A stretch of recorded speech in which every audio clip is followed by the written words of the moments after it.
Hello, welcome to Vet Talk, the veterinary podcast. I'm Dr. Nathan.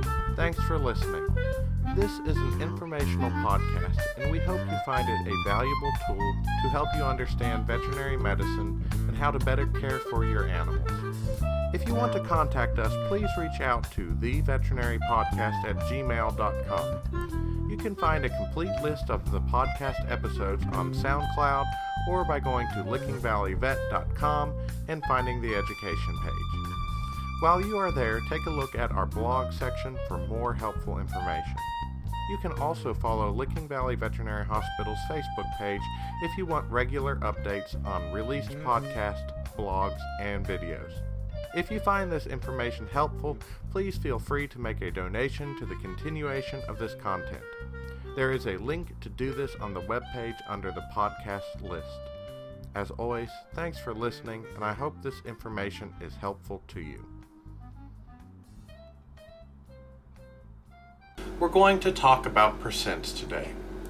My goal is anyone listening will gain a greater understanding of how we apply science with reality in veterinary medicine. Because reality does have a fun twist on how the numbers actually play out. What I mean is life is a gamble, because with each decision we make, there is a percent chance of things happening, but only one thing will actually happen. When I made it to the application point of vet school, I had a 33% chance I would get in. Roughly 100 people were applying, and Auburn only accepted 30 people from Kentucky. For every 3 people applying, I had to beat 2 of them to get my placement. I remember sitting in the dorm room working out the percent likelihood I would get in, factoring in so many unknowns like how my interview went and what was going on with everyone else's grades. In the end, I was accepted, but 66% of people applying were not accepted. There was a chance that each of them could have gotten in. In reality, that did not happen. The 100 that applied each had a chance and all worked hard, but only 1/3 of them got into vet school. That's how reality comes in. A great leader will once say, "It is possible to commit no mistakes and still lose. That is not weakness, that is life." 66% of people applying to vet school didn't get in. Not because they didn't do things correctly, but because they just got beaten. Another example.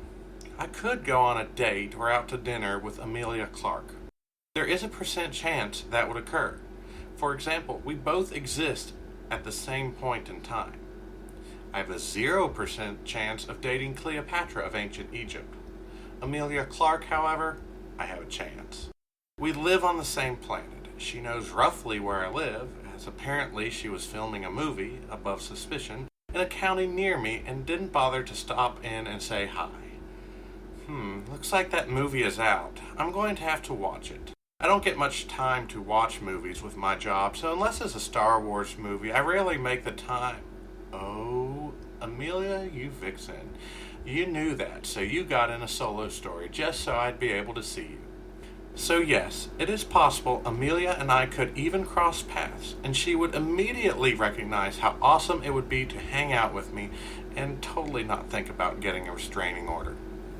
Now, there are a few things that make the percent chance of that happening very small, probably infinitesimal. 1, our paths probably won't cross. 2, in person, without a script, I would probably just act like any other starstruck person and be in awe and forget my own name when talking to her. So I would probably mess it up, ruining any percent chance that she would take notice. 3, my girlfriend would probably say that she doesn't want me to date Emilia Clarke. However, I did discuss having Emilia out to dinner with us, and my girlfriend is quite fine with that. So in case you are listening, Emilia, there is still hope for us to hang out. So yeah, thinking about this, the students that didn't get into vet school didn't necessarily make a mistake. They had a chance of getting in. They didn't. Me being tongue-tied meeting Emilia Clarke would cause mistakes to happen. I still have a chance, or a percentage of a chance, that she would see through that and realize I'm a cool guy. but I would likely mess it up and lower that chance because of actions I took. That being said, America, we really need to work on making America great again. Like, let's make it so Europeans like Emilia Clarke can safely travel to America without the extreme risk of being infected by COVID-19. And percents come back into play here. We can do everything right and still have infections by COVID-19, or we can do everything wrong and have even worse infection rates with COVID-19. COVID-19 is here. It's not going away, and it's not going to kill the human race, but we still need to prevent it. We were never really worried about COVID killing the entire race. We are worried about the percent that COVID-19 will kill and the devastation it leaves to lives and the economy in its wake. We are worried that when a certain percent of hospital beds are full from normal disease and then extra full from COVID-19 victims, that we will lose a greater percentage of people than we should. We are worried that businesses won't be able to support and thrive in this age of COVID, and the industry that keeps us functioning will begin to collapse. I mean, yeah, people have died and will die from this disease. Businesses will go under. That was going to happen during the age of COVID. We all knew that. When we don't take it seriously, then more people than should will die. More businesses will collapse the longer this goes. More people have died than should have died. Come on, America. Where's our can-do attitude? We're the best country out there. If you wear a mask in France, we're going to wear a full hazmat suit. I think foreigners like our all-in attitude, not our stubbornness. And yeah, everyone doesn't need to wear a full hazmat suit 24/7. Our bodies have a lot of basic defenses for disease. First, our bodies are amazing at fighting off disease and preventing disease from getting in the body. We have skin. If COVID gets on my knee, I'm not worried about getting the disease. If it gets past the skin, I still have an immune system to fight it off. Then, if I need, a doctor can get me medications to help me through COVID. If it gets worse, as long as we have enough hospital beds, I have even more intense stuff to help me survive. So why do we keep pushing social distancing and staying at home and wearing masks with all these wonderful things to help us? As you can see, here in America, the normal stuff, such as our bodily defenses, aren't working. Cases are rising. There is a certain percentage of people that are not going to be able to fight off COVID. It's not a minor cold for everyone. And all these things that the CDC and doctors are recommending to do, that is just to decrease that chance that you will get sick and be one of those whom doctors cannot save. Or get sick and be one of those that doesn't have a hospital bed when you need one. About 1% of Americans are infected with COVID-19 at the time I'm writing this. We have about 107,000 ICU beds available for critical patients in the U.S. 3.5 million people are infected, and 4% of those infected, or 138,000, have died. How many would that be if we were not trying to reduce the spread of COVID-19? How high would that percent be? What percent would you be in? The infected or uninfected? If you were infected, which percent would you be? The surviving or the dead? And we are all tough. We can handle it, right? But could your mother or grandmother? Remember, if your grandmother needs an ICU bed, an open ICU bed in Montana does not help your grandmother living in Florida. In reality, how do we deal with this? Well, let's jump to some things we deal with in veterinary medicine that may help us wrap our heads around how to deal with COVID-19. Bacteria. I play the percentage game every day and most commonly discuss it with my vet students when talking about bacteria and surgeries. When I do surgery, I want a sterile field where there are no bacteria around while I'm performing surgery. That way, I do not allow the bacteria to get in the body to cause an infection. I want to do more good than harm when I complete a procedure. If I introduce an infection, I have done more harm. I always tell students, sterility is a percent. It's hard to get 100% sterility on a surgical site, So the goal is to take steps to get as close as possible to 100%. Or my outdoor vet take on that is get the percent sterility that keeps bad bacteria from hurting an animal. I know I won't get 100% sterility in most of my situations, so I try to get what is effective. I use my environment, different sanitary and sterilization procedures, antibiotics, and common sense to achieve this goal. In vet school, I remember equine surgery. We had our clean surgical scrubs on.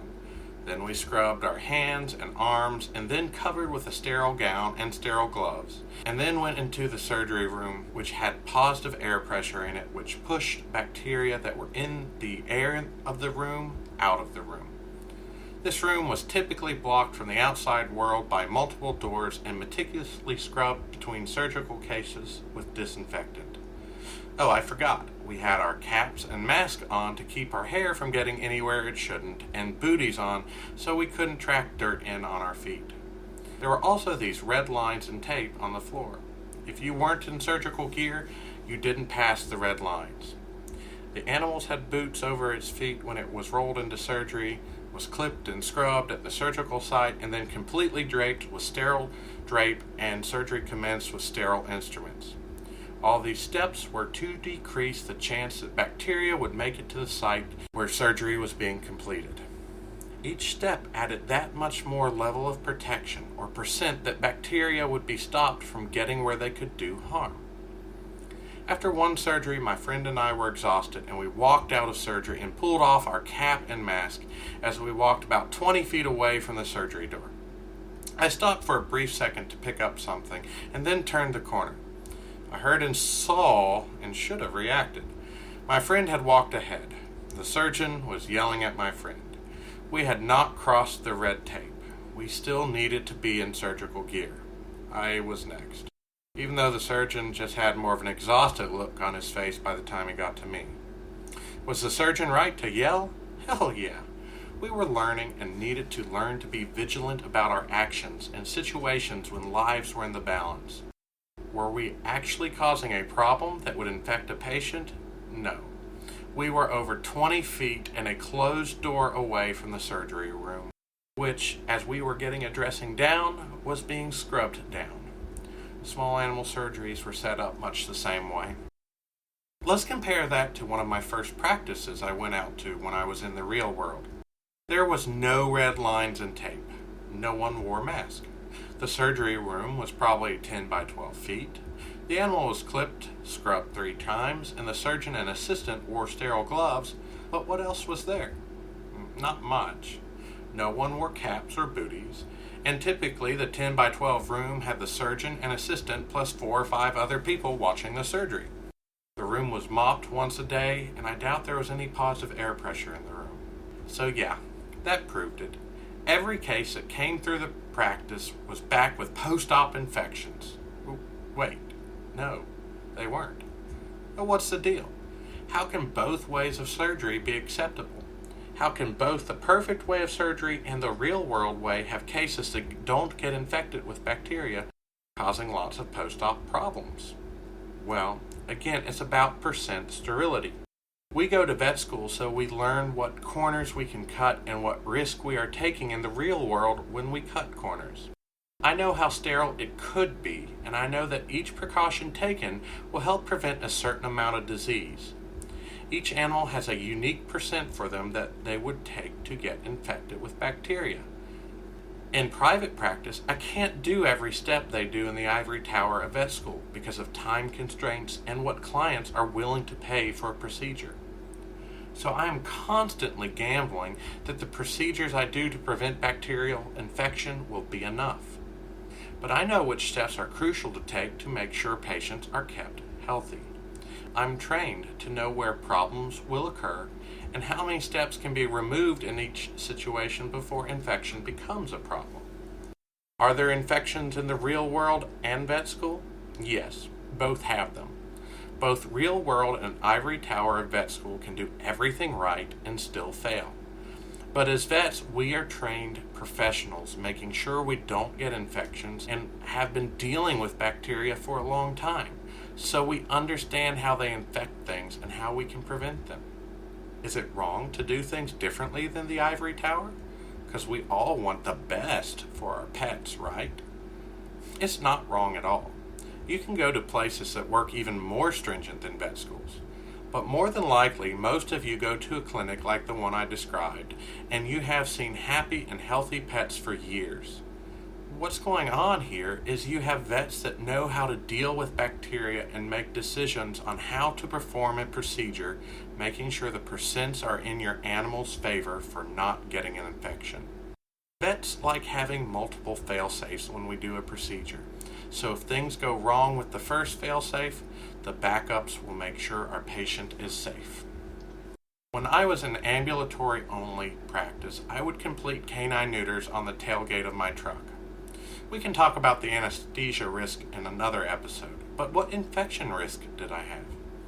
I sedated, clipped the dog, scrubbed the dog, most of which were farm dogs that lived in the mud anyway, being very exposed and growing immunity to a lot of pathogens. And then I completed the procedure with gloves and sterile instruments. I can't remember any more cases having infection problems than occurred in hospital, which, knock on wood, thankfully has always been small for me. Was I lucky? Maybe, but I was operating with my knowledge as a trained doctor to complete a procedure safely. I knew the open air with sunlight may have less bacteria in it than most old country clinics that only change their air filters once a year. Sunlight itself would help kill some bacteria. I knew the immune systems of these farm dogs would be strong, having been exposed to many of the bacteria that could potentially infect them. The closer to the surgical site, the more sterile things got.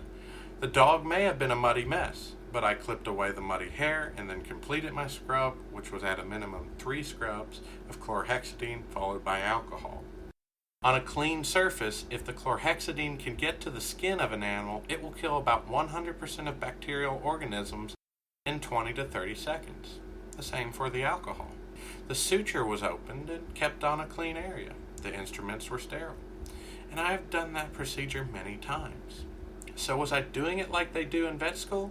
No, but I made judgments with the knowledge I have learned from vet school and completed a procedure which had enough percent sterility that I did not have post-op infections, any more than any other clinic completing the surgery. Now clients invariably ask, Well, doc, will you spay my dog on the tailgate? Taking away the anesthesia part from the equation, I still said an emphatic no. Things got crazy with a neuter, and sometimes dirt gets where I did not want it to be. Of course, outdoor vet. Practicing in the field never goes 100% right, and clients should expect more variability, i.e. problems, the further away from a controlled situation. But my clients that wanted their farm dog, that never left the farm, neutered, were aware of those risks. I put my foot down on spays because I knew, even if my clients didn't, I had to keep a spay cleaner than an incision for a neuter, because a spay opened up a body cavity.